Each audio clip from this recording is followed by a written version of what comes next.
Welcome, everybody. I'm sure all of you are interested in this interesting topic. Millions of Americans can trace their ancestors back to colonial New England, the period that I'm defining as 1620 to 1774. And they include the states of Massachusetts, Connecticut, Rhode Island, New Hampshire, Vermont, and Maine. There are other areas that are near New England. Some people think are part of New England, but they really aren't. New York, New Jersey, those areas are not part of New England. We might do talks on them at a future time, but by estimate, some 35 million people alone descend from a passenger on the Mayflower in 1620, and many more millions trace back to someone who came later. So many of us tuning in today are probably distant cousins of one another. We may not know it, how we connect, but we probably do. In this talk, I want to talk about how to do research in this colonial era. I want to cover some of the basic and best sources available both in print and online. You will find them all listed in your handout. I won't be able to cover everything that's in the handout, but I put it in the handout so you can find it later. Just to be aware that the New England Historic Genealogical Society offers an all-day course on this very topic with like 4 or 5 sessions, and I'm trying to condense it all into 1 hour. So we're just going to be able to hit some of the most of the highlights, but I'm going to cover the whole New England period, the whole colonial period. That is the time period from the Mayflower up to the Revolutionary War. Colonial New England families are the best documented and most extensively studied group in American history. So if you have early ancestors from this area, consider yourself lucky. Contrary to popular belief, however, not everything is available in print, and not every family has been researched. And not every fact about them has been uncovered. And we all know that not everything that has been published is accurate. However, the Puritans were great record keepers, and they left us with more information than for any other group in colonial America. But we still have to use care in researching and evaluating the records that they created. Before we look at some records, we need to have a basic understanding of the early history of New England, because it will influence how we approach the understanding of the kinds of records that were created. Settlement began with the arrival of the Mayflower in 1620 and the establishment of Plymouth Colony by a group of separatists who objected to the theology of the Church of England and wanted to drop out. Plymouth Colony was the earliest permanent settlement in New England, and I do a separate talk on the Mayflower and we may do that one again at a future date. Under the leadership of William Bradford, the Pilgrims obtained a grant to the land around the present town of Plymouth from the Council of New England. The colony became self-governing under the terms of the Mayflower Compact, which allowed all freemen of the colony to have a vote. It also adopted a congregational church structure where land ownership depended on being a so-called freeman and being a church member. In 1623, the local government allotted freemen lots in the town. As the population grew, the colony expanded to include all of what is now Cape Cod. I have listed in your handout some of the towns in Plymouth Colony and their founding dates. Plymouth had a more lenient freeman policy than Massachusetts Bay, which is the colony to the north. But one had to be sponsored by another freeman and accepted by the general court in order to be admitted as a freeman. Quakers were forbidden from becoming freemen, but there still were some Quakers that came to that colony. You had to be at least 21, and most became freemen by their mid-30s. A New England town was more than just a cluster of houses. It was more akin to what we would think of as a township, and included not only houses, but also the surrounding meadows, pasture, woodland, and marshes. When a town was platted, the town and farm lots were divided and assigned, and not necessarily in an equitable manner. Some of the choicest lots went to the most prominent or wealthy organizers. New towns did not just spring up quickly or haphazardly. They were the result of careful planning by leaders, occasionally by members of a congregation following a particular minister who selected the best location. This same practice would hold true in other parts of New England. So we have to think of a town not just as the houses, but the area surrounding it. The essential means of government was the town meeting, where all of the freedmen had votes. They elected leaders who were known as selectmen, as well as a constable, fence viewers, and other officials. Courts were run at the colony, not the town level, at least in Plymouth. Massachusetts Bay was just to the north of Plymouth. It was founded by John Winthrop and a group of members of the so-called Winthrop fleet that arrived in 1630. Unlike the separatist pilgrims, these settlers were Puritans who wished to reform the Church of England, not leave it. Originally intending to settle at what was now Salem, Winthrop's followers liked the Bay Area better and founded Boston in 1630. Winthrop's arrival set in motion what became known as the Great Migration, which lasted until about 1640, when about 20,000 immigrants arrived from England to join the colony. The leaders in Massachusetts Bay created a theocracy, a government by the church, with land ownership closely tied with church membership. A prospective freedman had to become a member of the Congregational Church first, requiring that he make an acceptable public statement of spiritual conversion and be interrogated before the minister and a group of elders. Then, after being officially recognized as a church member by the general court, he was duly registered as a freeman and able to vote and eventually share in land divisions. The heavy flow of immigration caused Massachusetts Bay to expand rapidly. And you can see the list of towns and their founding dates in your handout. I'm not going to read them all, but knowing when and where your New England family lived can provide clues about associations, friends, and even their religious belief, because many of the towns were founded around a particular minister and a particular church, and that church may have had a particular set of beliefs. So it gives you some clues about what their worldviews were. Kind of interesting. Connecticut and New Haven were originally separate colonies. Some new settlements grew out of disagreements and divisions. And this was the case when Connecticut and New Haven were founded. Originally, the colony of Connecticut was founded in 1634 by the Reverend Thomas Hooker of Cambridge, Massachusetts, and about 100 members of his congregation. Hooker had disagreed with Winthrop over the issue of suffrage, arguing in favor of a larger pool of voters than just freemen. He and his followers moved south and founded Hartford on the Connecticut River at about the same time that Springfield was founded in western Massachusetts, thus opening up the Connecticut River Valley to settlement. Other new towns followed, often made up of people who were at odds with Winthrop for various reasons. And you can see the list of towns in your handout. New Haven Colony, which was separate from Connecticut, came into being through the efforts of the Reverend John Davenport and Theophilus Eaton and their followers from England. Unlike Hooker, who wanted to expand the voter franchise, Davenport and Eaton felt that Massachusetts and Connecticut were too lenient on matters of church and state, and they sought to create a government where the church and state were more closely interwoven. They founded New Haven on the Quinnipiac River in 1638. Other towns followed, including Milford, founded by the Reverend Peter Pruden and his congregation in 1638, and Guilford, which was founded a year later by the Reverend Henry Whitfield and his congregation from Surrey, England. The towns of Brantford, Southold, Stamford, and Greenwich all followed in 1640. In 1660, when Charles II became king after Cromwell's era had ended, Connecticut received a new charter, and New Haven leaders agreed to merge their colony with its neighbor despite the philosophical differences that had once divided them. Rhode Island came into existence also through descent with Massachusetts Bay. Its founder, the Reverend Roger Williams, became disillusioned by what he saw as the theft of Indian land, for which Winthrop had not obtained proper title. He was banished from the colony and spent the winter of 1635-36 with the Indians. He then settled in what became Providence, where he was joined by other families from his former congregation in Salem. Unlike Massachusetts and Plymouth, Providence ordered complete religious freedom. Other dissenters followed, including the so-called antinomians, who were followers of Anne Hutchinson, who was a woman who was a preacher who believed she had direct revelation from God, and who was also banished from Massachusetts Bay. Many of her followers settled nearby and what would become Portsmouth, Rhode Island in 1638. Newport followed in 1639, founded by a group of dissenters who were dissatisfied with the Church of Portsmouth. Warwick was founded in 1643 by Samuel Gorton, another heretic. So you sort of get the idea. They were heretics.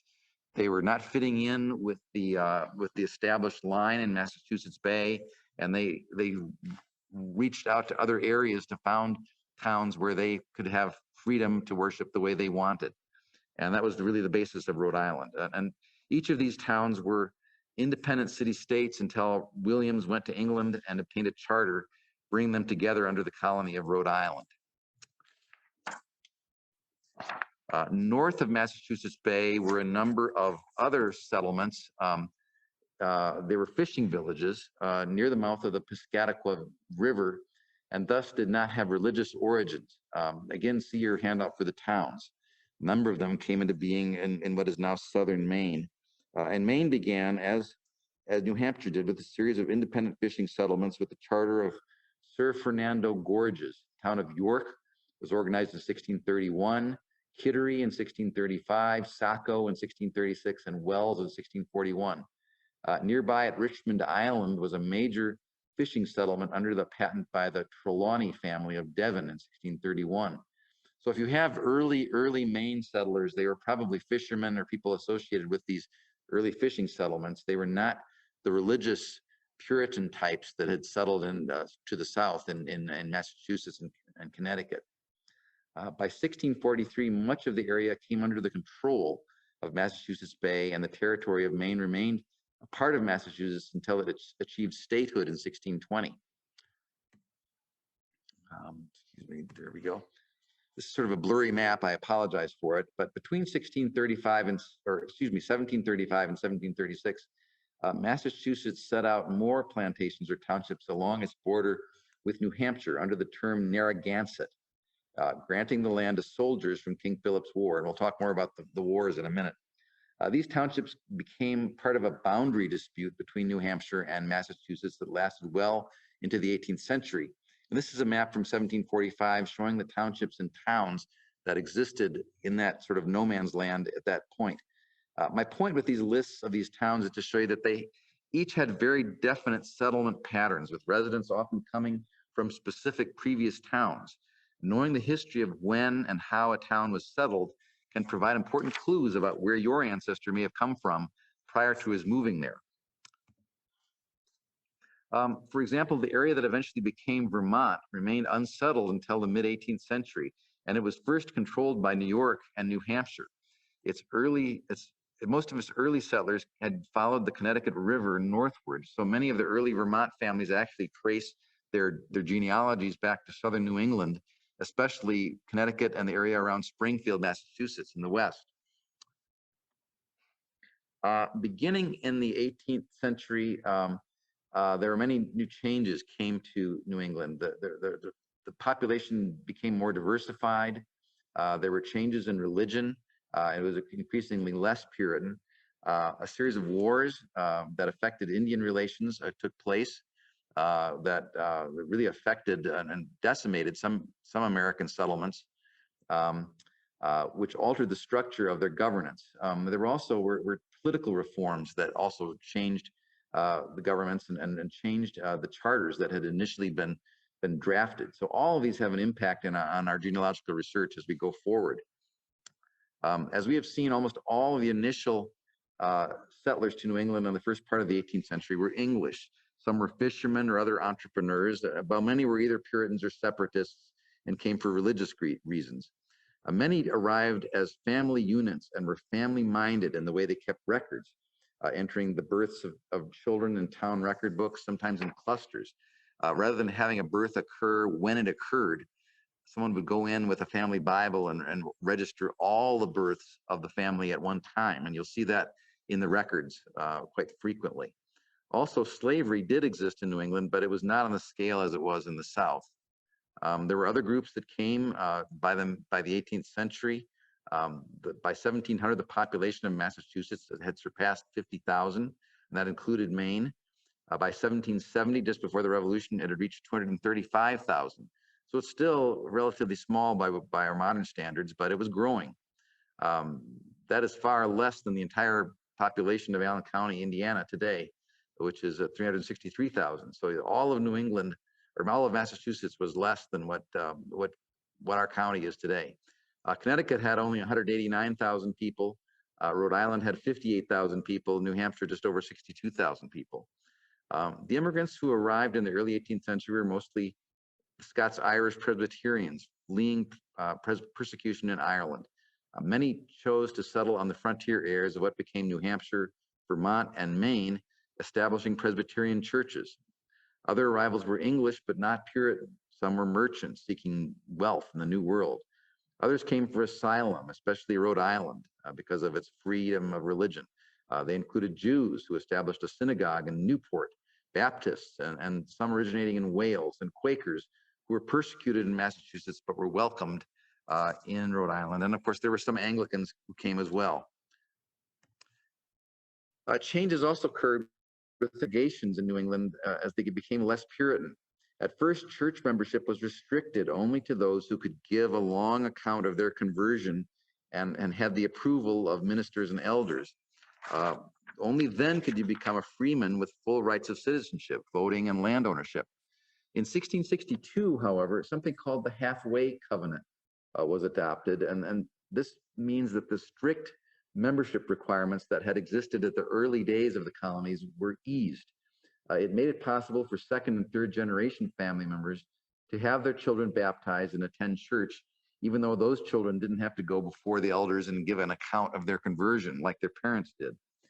So eventually the strict code of becoming a freeman also eased, and that was a big change in the 18th century. These changes paralleled the new ways of creating towns, especially as frontier areas began opening up. By the 18th century, many merchants and entrepreneurs obtained the right to purchase and lay out towns on their own and sell land to prospective buyers, regardless of church membership. And then in 1684, during the reign of King James II, who was a Catholic, New England was unified under what was called the Dominion of New England, under the administration of Sir Edmund Andros. When King James fell out of power and William and Mary became joint rulers, Andros was kicked out of his position and the Dominion of New England was dissolved, and Massachusetts obtained a new charter in 1691, which declared religious liberty for all Christians except for Catholics. A series of wars with Indians really changed the New England political map. And there were a number of these wars that took place from the 1600s into the 1700s. The Pequot War was fought between 1636 and 1637 and pitted the Pilgrims and Puritans against the Pequot tribe. King Philip's War was fought between 1675 and 1676 and also pitted the Indians against the settlers and had a devastating effect on many newly settled frontier areas. Many settlements in western Massachusetts were burned during these raids. Many settlers were killed or taken captive in Canada. The Indian attacks continued in northern New England well into the 18th century. The Indians were at that time allied with the French, and the French then would accept captives taken from these areas into French Canada. In King Philip's War, or excuse me, King William's War, which was fought between 1689 and 1697, the English and the colonists were again pitted against the French and the Indians and their allies in Quebec. And then, of course, the French and Indian War, which was a precursor to the Revolutionary War, was fought between 1754 and 1763 and had the same general alliances. The French and the Indians were ganging up against the Americans and the English, fighting for the territory. So you may have had an ancestor who fought in a militia unit in one of these wars. They may have had their house burned, or they may have had some of their ancestors were killed, including some of mine who were up in Maine were killed during these periods. My wife had family members out in near Deerfield in western Massachusetts, and they were kidnapped and taken prisoner and marched up to Quebec, and they eventually got their freedom. But that was that happened quite a bit. And there are books. There's a book in your handout, I believe, on New England captives in colonial New England. So that's sort of a nutshell history of the background. As we're talking about, as we begin to talk about these records, you have to sort of think about these events as they happened and how they impacted the way that records were created.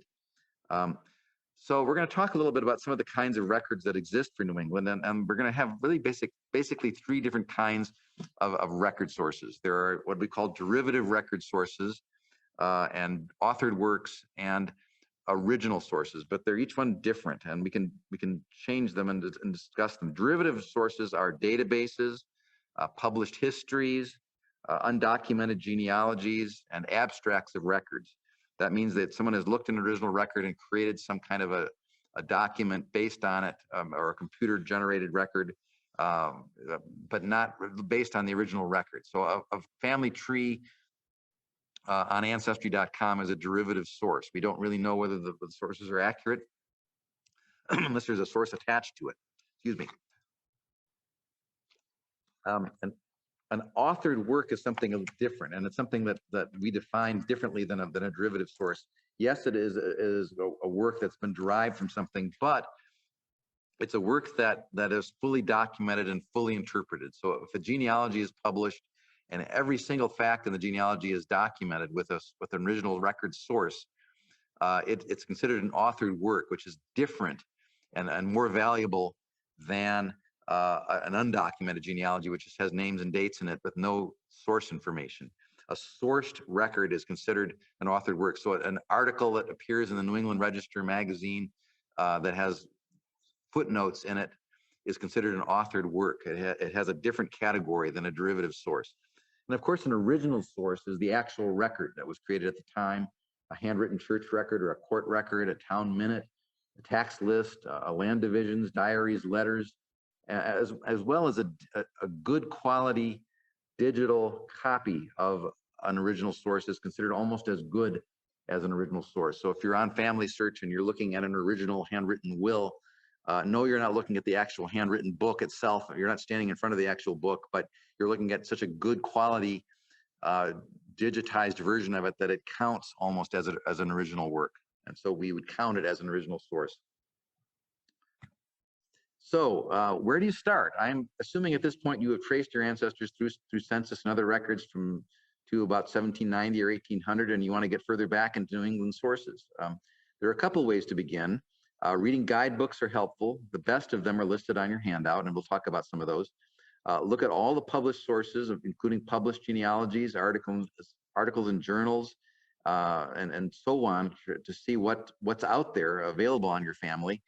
Yes, also look at the published public trees. Look at what's online. Do a Google search on your family. Even if the public member trees on Ancestry are not documented, they still might contain valuable clues to you. So you want to look at them. You don't want to become a record snob and say, no, I'm not going to look at those. I'm not going to trust those. We as genealogists want to look at every possible source we possibly can for clues about things, because even though something may be undocumented, it may contain a kernel of truth that we can then go to an original source and find the information that backs it up. So we want to look for clues in every way we can, in every place that we can. There are good websites out there, which we'll talk about, like Family Search and American Ancestors and Ancestry, which all of whom have digitized records on them that we can look at that are original sources. So what are some of the guidebooks that are available out there? Researching Your Colonial New England Ancestors by Patricia Law Hatcher is a good one. It was published in 2006, so it's a little bit out of dated. It does not have a lot of the newer websites in it referenced, but it's still substantively a very good book. It tells about the study, it tells good advice about how to look for the associates and neighbors of your ancestors, studying the locality of where your family lived, and looking at everything that has been published for that family in New England. Another useful one is Michael Leclerc's Genealogist's Handbook for New England Research, which is helpful for giving the founding dates of various towns and listing their parent towns, which can be helpful. And then Maureen Taylor and Henry Hoff's book, Guide to the Library of the New England Historic Genealogical Society, lists hundreds of important published sources available for every New England state. Nearly all are also available here in our library in Fort Wayne. You should also consider going beyond our catalog and looking at see what might be available in the collections online on Family Search and on American Ancestors, which is the New England Historic Genealogical Society. Both have useful online sites and have volumes that ACPL does not own. Check out the library catalog here for the surname you're researching. We have thousands of published genealogies for New England families. Many of them are digitized and searchable online through Internet Archive, which is www.archive.org. We have a partnership with them, and they are digitizing a lot of our older family histories that are out of copyright. Another one is Family Search, www.familysearch.org. We have a partnership with them, and they're also digitizing a lot of our books that are out of copyright, as well as other areas. So those are two outlets that have additional volumes online that we may not own. Sometimes a Google search under a title will also help you find the volume. Ancestry has digital versions of many of these volumes too. Another useful book, and it's on your handout, is by Martin E. Hollick. There are two editions of this. It's called New Englanders in the 1600s, A Guide to Genealogical Research, published between 1980 and 2010.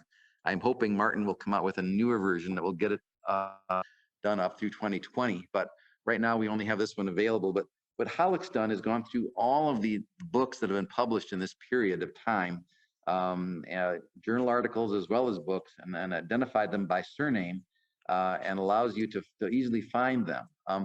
A lot of New England families have been reevaluated over the last 20, 30 years. There have been a lot of new discoveries. A lot of families have been traced into England, which were not known when the older family histories were done. So if you're looking at a New England family and there's a book published in 1920, you may not be getting all the most current information about it. Someone may have found the family in England. They may have made a lot of corrections and additions. There may be a journal article that talks about that. So what Hollick has done is identify all those articles out there that that may be pertinent to your family, and gives you the journal, the date, and the citation, so you can look that up. And that's a good tool, because you want to keep up and keep abreast of the new research that's being done on these families, because there's been a lot of research in England, in English records, identifying settlers in New England, and finding their origins. So it can be a useful tool. So you want to use this book with some of the other genealogies that may be in print. You can also go online to the Periodical Source Index, which is available on Find My Past, and look for these journal articles too. There are a number of great journals that are in print for New England, and cover areas, articles in those areas. The New England Historical and Genealogical Register is sort of the granddaddy. It has been published since 1847, and it is really considered the best single source of genealogical information on colonial families from New England. It has an every name index, and a full digital version can be found online on American Ancestors on the website of the New England Historic Genealogical Society. Another one is the American Genealogist, which contains articles on colonial era families, not just from New England, also from some of the middle colonies, but has a lot of New England families as well. The Genealogist is another one that's published by the American Society of Genealogists. It has a lot of very scholarly articles in it. Other ones are the Maine Genealogist, the Connecticut Nutmegger, the Rhode Island Genealogical Register, the New Hampshire Genealogical Record, the Mayflower Descendant, and the New York Genealogical and Biographical Record. All of them have articles in them on New England families. So they're all they're all considered journals of record. They're all considered to be well edited and well documented, and have articles in them that are well sourced. That's what you want to look for when you're trying to find an article on a family like this. There are a number of compilations of genealogies on New England, but beware of them because of their accuracy. One of the oldest was written by a man named John Farmer. It's called the Genealogical Register of the First Settlers of New England, which was later revised by someone named James Savage, called the Genealogical Dictionary of the First Settlers of New England. It was a 4-volume work. It was compiled originally during the Civil War between 1860 and 1862. It was a pioneering work of scholarship at its time, but it was not documented, and it does have some errors and omissions. It is arranged alphabetically by surname and then first name and birth date. As we go into our own time, though, there are some great sources that have been published that really supersede Savage and Farmer. One of the greatest sources that have been published in recent years is the Great Migration series by Robert Charles Anderson. He published a multi-volume, The Great Migration Begins, Immigrants to New England, 1620 to 1633, and The Great Migration, Immigrants to New England, 1634 to 1635. These are multi-volume sets. They are arranged alphabetically by family name, and they are highly scholarly, very well researched, and well-documented sources of these families. Anderson is one of the finest genealogists working in America today. And he looked at passenger lists, court records, and a variety of documents from New England archives and in English records, and putting together sketches, biographical sketches of the families that settled in New England in these time periods. It's authoritative. It's called a prosopography, which means it attempts to document every single person that was in New England in this time period. So basically, every single person that was there up till 1635 has been located if they appear in any sort of record and recorded in this volume. So it's an amazing book. Whether he will carry the set on to 1640, I don't know. The set is supposed to keep going up to 1640, but I've not heard anything about what the status of the later period is. He did do a book in recent years called The Great Migration Directory, which was published in 2015. And it contains all of the settlers in his earlier works in sort of much more compact sketches.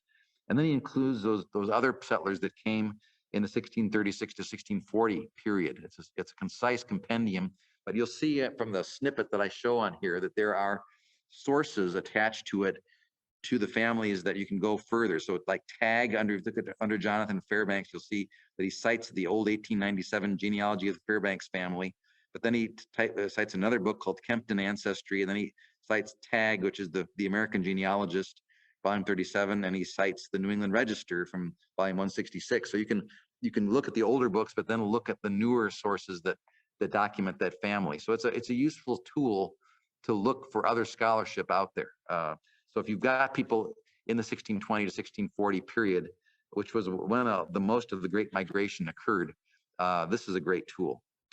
Another author named Alicia Crane Williams is attempting to take these records beyond 1640 and work from the 1641 to 1700 period. It's a huge time period, but she's begun a series of books called Early New England Families, 1641 to 1700. I think she's got 3 volumes out so far. More will come out, I'm sure, soon. They attempt to each volume attempts to cover as a standalone volume that the children of the Great Migration immigrants, as well as new arrivals who came to the colony after 1640. And each book sort of centers on the year that it starts with. So those couples that married in 1641 will appear in volume 1, and those who got married around 1642 will be in volume 2, and so on as you go forward. They have extensive bibliographies in them, just like the Anderson books do, and so it's a great tool. It's going to take years and years for this to be finished, but it's an amazing project that sort of complements the Great Migration series. There are older books that are also considered scholarly. One of them is called the Genealogical Dictionary of Maine and New Hampshire. It was published originally in the 1930s, I believe, by Sybil Noyes, Charles Thornton Libby, and Walter Goodwin Davis. They were all considered great genealogists. They're sort of in the Hall of Fame of genealogists. And what they did is look at all of the early settlers that came to Maine and New Hampshire before 1700, put them into family groups and trying to tie sources to them for research. So if you've got anybody in that time period before 1700 in either state, this is an amazing tool, and it's been reprinted. It was reprinted by Genealogical Publishing in 1972. I don't know that it's online, so you may have to go to the digital versions of it, or the hardcover versions of it. In addition to these these genealogical works, there are many histories of New England towns that were done specifically that document the early families, and you can find a lot of these in print. Many of these are online because they're older and they're out of copyright. This is one called The History and Genealogy of the Families of Old Fairfield, Connecticut, by Donald Lyons Jacobus, who was considered the founder of modern American genealogy. So it's considered a classic work, and he's gone into the church records and so forth and documented all of the early families of this particular town. And you'll find these sorts of books for a lot of other New England towns.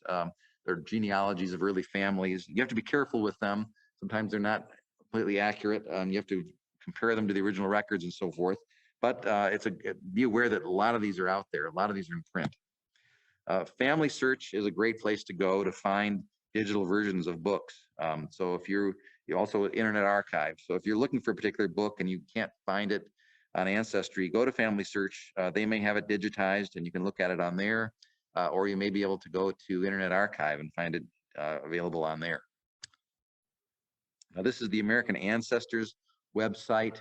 This is the website of the New England Historic Genealogical Society. This is a paid database. It's not free like Family Search was, but American Ancestors is something you can subscribe to. We get it here at the library, and it also has many record groups, digitized records, and many digital versions of some of these old county histories.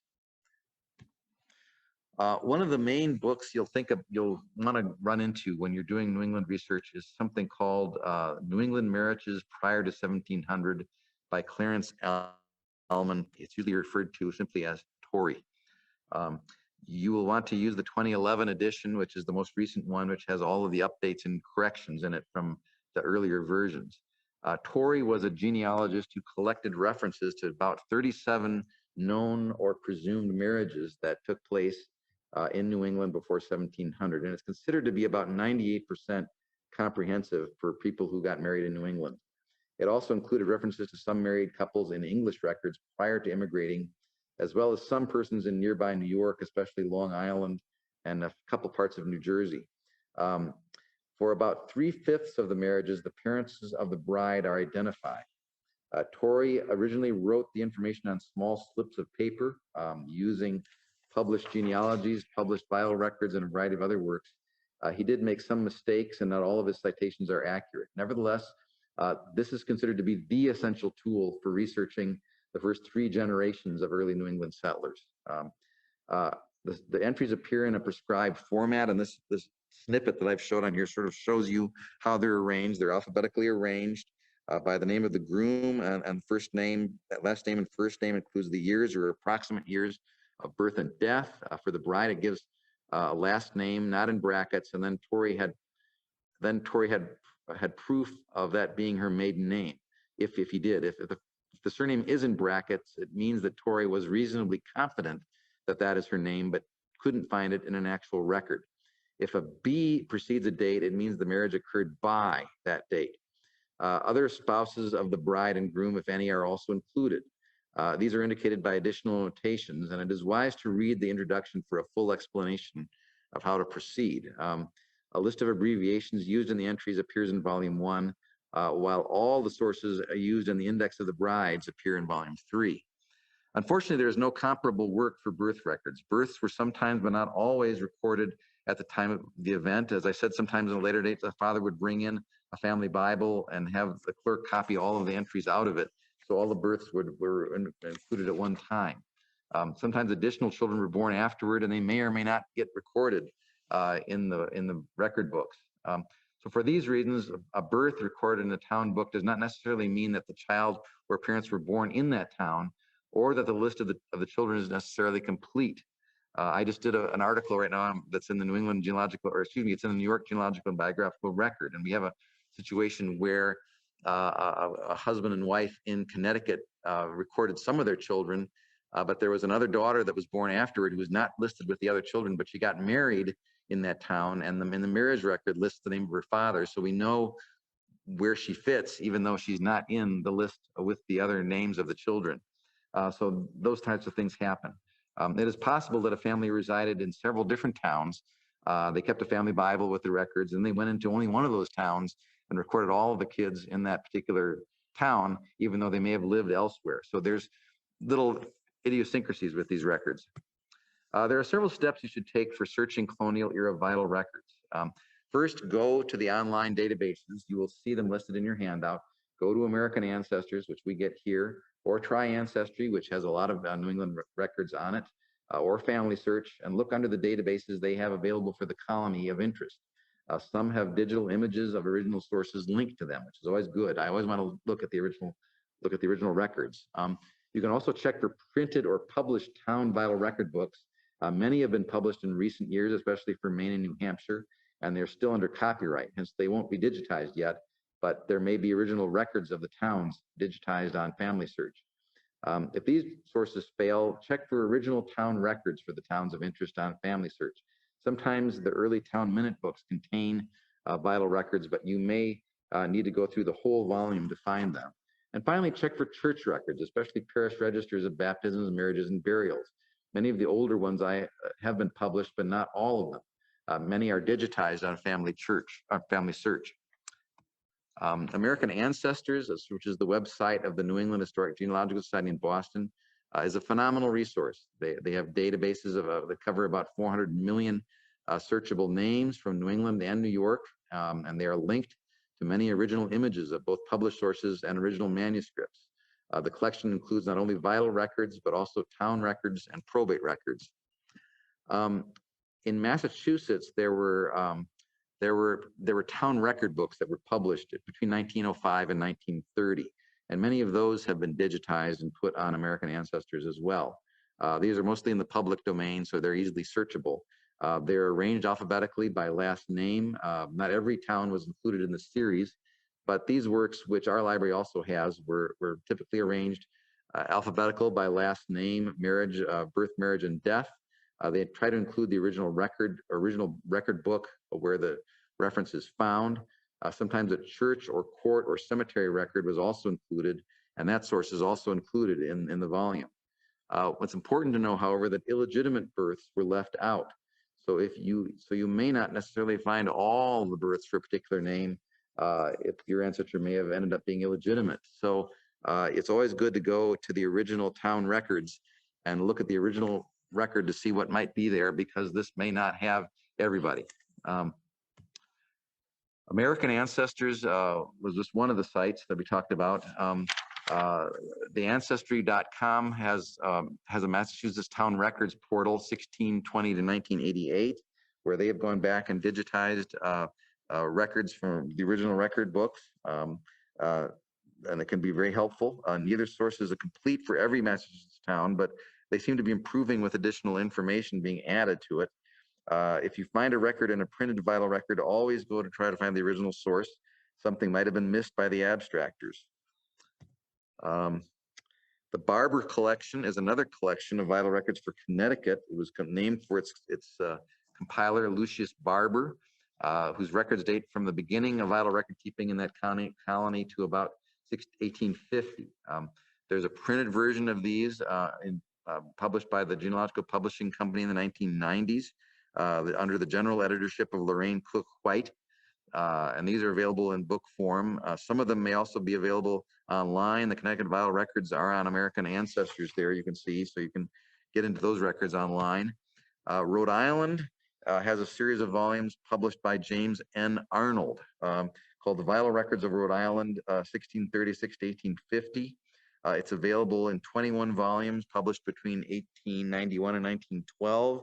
And these are available online. They're indexed on Family Search. And they can be helpful. They're arranged by town, and they can be kind of tricky to find them if you just go into the books because they're not well indexed. So I recommend going into the databases first, looking for the names you're looking for, and then try to find them in the books. There's another author named Alden G. Beeman who did a series of books called Rhode Island Vital Records, published between 1976 and 87. He focuses on what was specifically recorded in the town vital records. Arnold, focuses just on the town vital records, while Beeman is derived from other sources like tombstones and probate records. So it's a complementary book to the Arnold books. When searching for Rhode Island, as always, it is said wise to check also the nearby town of Bristol County, Massachusetts, especially the towns of Swansea and Rehoboth, since these were boundary areas between Rhode Island and Massachusetts, and the boundary changed. So you may find some of your Rhode Island people in the Swansea and Rehoboth records. Both Family Search and Ancestry have collections of Rhode Island vital records, but they are only abstracts. New Hampshire also has vital records that are online on Ancestry and Family Search. And despite their advertised dates of 1659 to 1947, most of them date to after the colonial period. As with Massachusetts, the vital records of some towns are also available in print, like this one from Vital Records of Londonderry, you'll find in print. A set of vital records using the Soundex system also exists for some online collections. Vermont's records do not officially begin until 1779, although some clerks kept them as far back as 1760. Very few records exist from the pre-revolutionary period, however. The vital records of some towns have been published, and in addition, there is available a database that is searchable on Ancestry. You should also consult the digitized Vermont Vital Records Index, which is based on a series of cards that were kept in the state Vital Records Office. Maine has published a lot of individual town records. They've appeared in print through the publishing efforts of Picton Press, which is now defunct, as well as the Maine Genealogical Society. Family Search has databases of some of the original vital record books. There are also digitized versions of some town records. The Maine Genealogical Society has published all the original vital records on DVD, and they told me that they hope eventually to have those available online, searchable perhaps on their website, but they're not available searchable yet, but that may be coming. Although Maine did not become a state until 1820, many towns have records dating back to the 18th century or even to the 17th century. In 1828, a state law mandated that copies of marriages be kept at the county level as well as the local levels. But for colonial events, you will have to check the town record books. There is still no substitute for looking at the original records. This is an example from Middleborough, Massachusetts, which shows the additional information that may have been found, that may have been recorded in an original record book that is lost in the derivative. You can see how the records were kept in family groups and not necessarily in alphabetical order. Sometimes there are other notations in the margins. And of course, we always have to look for illegitimacies that may be left out of the printed books. Here's another example from Middleborough. And in this example, you can see that the marriage intentions were filed in chronological order in contrast to the birth records.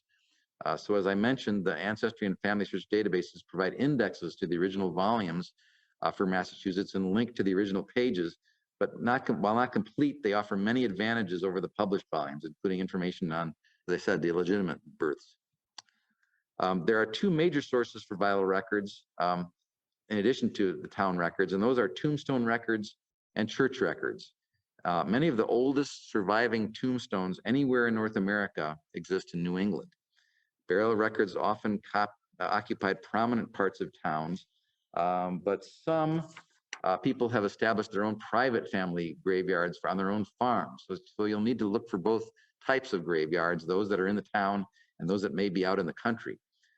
Because New England gravestones were often elaborately carved, they have often been the focus of many major studies, and many of their inscriptions have been transcribed and published. For example, many of Maine's older cemeteries have been transcribed in a series of books published by the Maine Old Cemetery Association. Check under the county as well as under the specific town in the genealogy catalog to see if there is a transcription. Also do the same for Family Search. Also, you can check Percy and the American Ancestors database.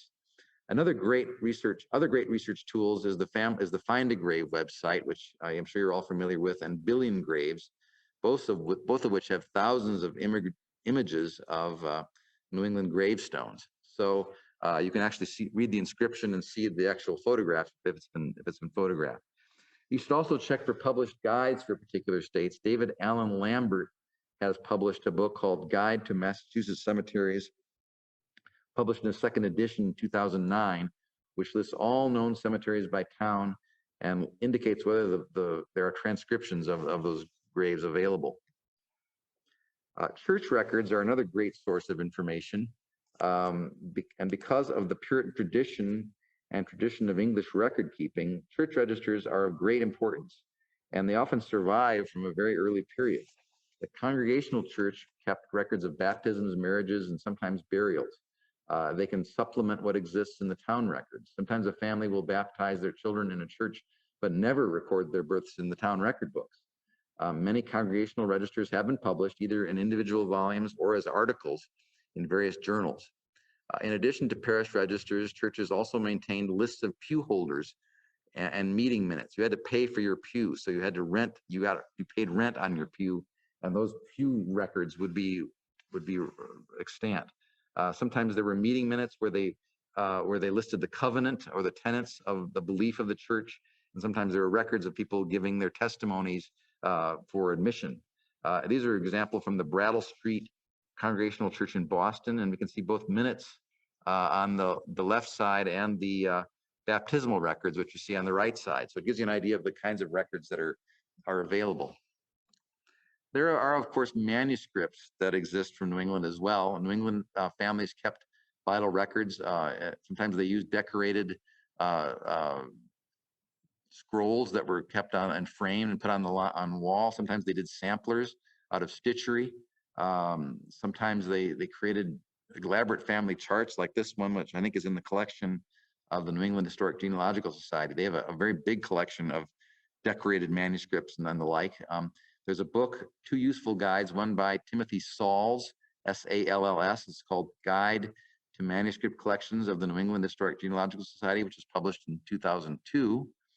And Manuscripts at the New England Historic Genealogical Society, the R. Stanton Avery Special Collections. And both of those are on your handout. Going beyond vital records, many researchers make the mistake of focusing exclusively on them and unpublished genealogies, and they neglect to think about some of the other types of records that can also be available. Since not everyone was recorded in vital records, other sources may be necessary to prove relationships and reconstruct families. These include probate records, town records, land records, court records, and military rosters. So let's look at some of these other types of records in the time we have left. Probate records offer a great source for connecting families, since many families in the colonial period either wrote wills or left an estate that was probated by the court. Initially, in the very early days of Massachusetts and Connecticut, probate matters were handled by the central court for the colony. The caseload grew quickly, however, and the counties were established to handle the growing number of probate and other court matters. Massachusetts created Suffolk, Essex, and Middlesex counties in 1646. Connecticut created Fairfield, Hartford, New Haven, and New London counties in 1666. Plymouth Colony formed Barnstable, Bristol, and Plymouth counties in 1685, and these were added to Massachusetts in 1692. Rhode Island created two counties, but continued to handle probate and legal matters in the towns rather than in the counties. In that colony, you will sometimes need to go through the town meeting minutes for wills, which are often interspersed in the volumes. So that's an important caveat to know. It's different than Massachusetts. Northern Massachusetts and New Hampshire have more complications. Late in the 17th century, Massachusetts created what was known as Old Norfolk County to cover the northern part of the county, the colony, including the towns of Haverhill and Salisbury, as well as Dover, Exeter, Hampton, and Portsmouth, in what later became the colony of New Hampshire. They also created the county of Hampshire in western Massachusetts in 1662. Because of border issues between New Hampshire and Massachusetts, probate records from New Hampshire's Rockingham County can sometimes be found in Essex County, Massachusetts. So that's another tidbit. And these guidebooks will help you with this. The guides that I mentioned will tell you where to look for some of these early probate records. When searching for wills, administrations, guardianships, inventories, and other loose probate papers, check at the county level, except for Rhode Island, where you need to search for the town level. Published probate indexes are available for the counties of New England or Massachusetts, or excuse me, the counties of Middlesex, Essex, Suffolk, Worcester, and Bristol. They all have published guides and indexes. Those of Plymouth Colony are also in print, but did not begin until 1686. New Hampshire's colonial probate records are contained in the 40-volume Provincial and State Papers of New Hampshire, which you see in here, published in a number of volumes, especially volumes 31 through 39. Some court records of individual New England counties are searchable with images on American Ancestors on its website. Many will indexes are digitized online as well on Family Search. And lately, that's been where I usually go to look for these things. I go to Family Search first.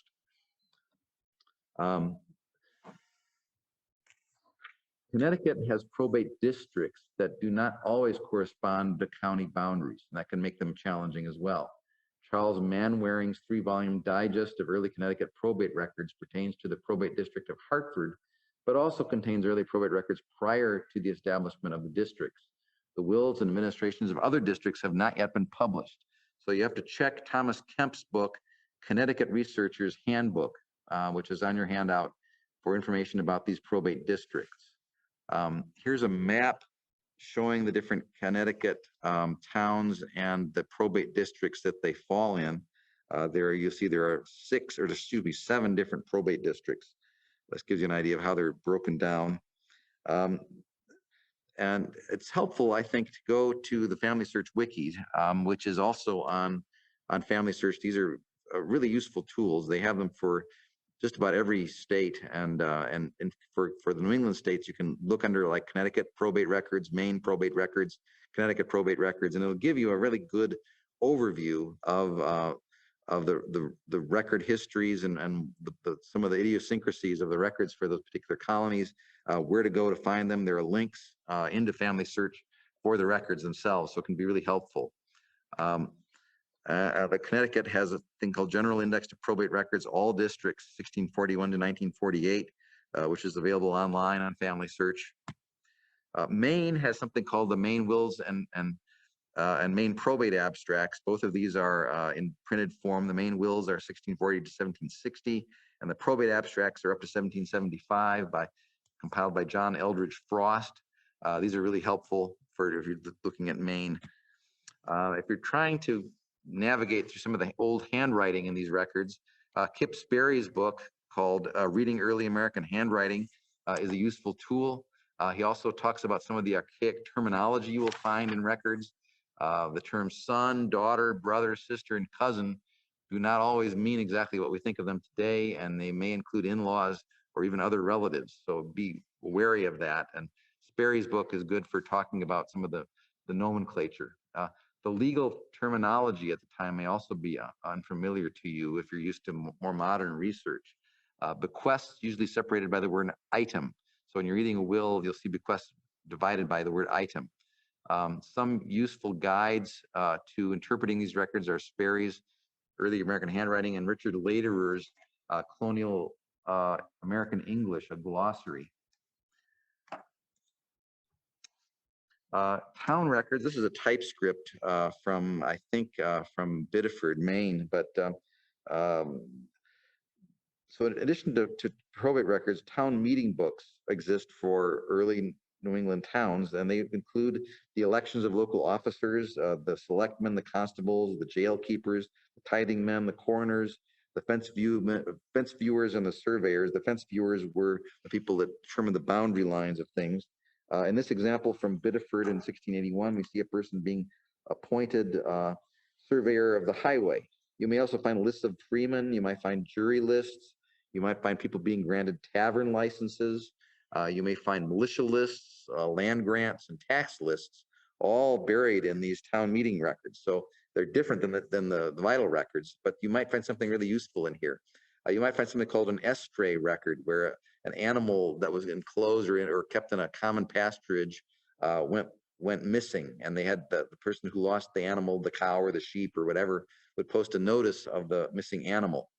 The poor of the town, if they had a bona fide connection to a local family or were born in the town, had to be cared for by a local family, and a record was made to that effect. If someone entered a town that did not belong there, then town leaders did not want to care for them and did not want to assume the expense. So they were typically warned out of town and were told to leave town. So those warnings out you'll sometimes find in the town minute books, and there may be some separate books also based on warnings out of towns. A useful guide to the great variety of information that you'll find in these records is Anne Smith Lanehart's book, Digging for Genealogical Treasure in New England Town Records. It was published in 1996, so it's again dated, but the information that she lists in it is still useful. She covers all the different types of records and provides numerous examples of town meeting books. It's vital for you to determine your ancestor's role within a particular town. If it gives you a more personalized glimpse of what he or she was doing. If he was an officer, if he enjoyed a high status in the community and he was esteemed by his neighbors, he may have held a number of different offices in the town. So it gives you an idea. And if he was in trouble with the authorities, it would give you that glimpse as well. So they can really be useful for a lot of human interest type information. Land records were kept at the earliest record at the town level. When a man received freeman status, he was entitled to participate as a proprietor in land divisions when the new towns were created. A town granted him a share and assigned him one or more lots. In Rhode Island, where the deeds were often called land evidences, clerks continued to maintain records at the local level through the colonial period. However, the rest of New England, except Vermont, once the county system was established, deeds were generally recorded at the county level or at a specially designed probate district, like in Connecticut. This is an example from New Hampshire's grant. Let me see here. This is a New Hampshire grant that shows the outline of the actual grant that the person was getting. So you sort of get an idea of the outline of the land. There can be some complicated situations. Since Maine was a part of Massachusetts, Massachusetts had the right to dispense land into the 1820s. New Hampshire granted land at the state level, but Vermont, because of its history of disputes, had land grants that were made from New York and New Hampshire and Vermont, sometimes for the same piece of property. So deeds were recorded at the town level there. For some counties, a portion of deeds from the colonial era may have been published in multi-volume sets. They include Suffolk and Essex counties in Massachusetts and York County in Maine. Deeds for other counties are available digitally from the Family History Library on Family Search. Deeds like town and probate records can be really helpful in establishing relationships for families, especially when you don't find a vital record available. So you really want to look at the deeds for particular towns because it might give you clues about parents and other relationships. Military records are extant for New England. Many of them have been published. We talked about the different conflicts that existed from the Pequot War all the way up to the French and Indian War. And there are lists like this one from the King Philip's War from the 1680s or 1670s, 1670s, that exists, that lists rosters of soldiers. You're not going to find elaborate military records kept during the colonial period. Mostly they're just lists of names, but it can be helpful for tying a person to a particular town at a particular time period, and give you an idea of where they might have fought, where they may have served in that time period. There are diaries and journals. Ministers' diaries can be really helpful for locating people. If a minister went out and baptized somebody who was sick, he may have made a record of it in his diary rather than in the church record.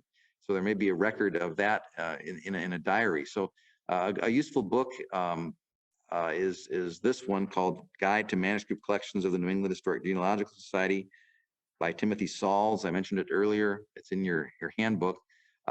This book lists diaries and other types of records and letters and so forth that may be on hand in Boston at the New England Historic Genealogical Society. There was a high rate of literacy in colonial New England, higher than for any other part of America.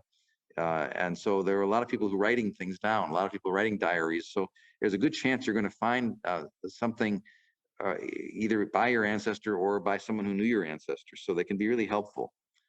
So I want to close here. We're at the very end.